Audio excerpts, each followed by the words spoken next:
Christ Triumphant, June 23rd, Daily Devotional by Ellen G. White. God still needs people. The former governors that had been before me were chargeable unto the people, and had taken of them bread and wine, beside 40 shekels of silver.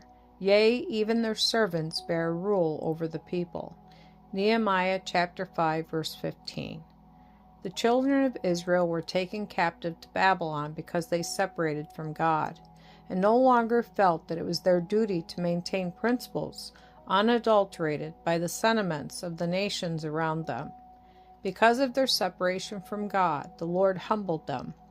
He could not work for their prosperity. He could not fulfill his covenant with them while they were untrue to the principles he had given them to zealously maintain, that they might be kept from the methods and practices of the heathen nations who dishonored God. He left them to their own ways, and the innocent suffered with the sinners in Zion. But among the children of Israel there were Christian patriots, who were as true as steel to principle, and upon these loyal and true men the Lord looked with great pleasure. They had to suffer with the guilty, but in the providence of God this captivity was the means of bringing them to the front. Their example of untarnished integrity, while captives at Babylon, shines with heaven's luster. Many of the Lord's chosen people had proved themselves untrustworthy.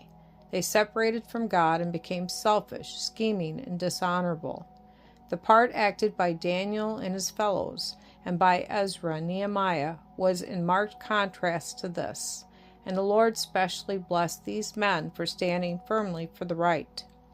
Nehemiah was chosen by God because he was willing to cooperate with God as a restorer. He would not be led and corrupted by the devices of unprincipled men who had been hired to do an evil work. He would not allow them to intimidate him into following a cowardly course. When he saw wrong principles being acted upon, he did not stand by as an onlooker and by his silence give consent. He did not leave the people to conclude that he would stand on the wrong side. He took a firm, unyielding stand for the right.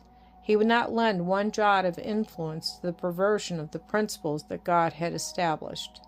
Whatever course others might pursue, he could say, "So did not I, because of the fear of God." Nehemiah chapter 5, verse 15.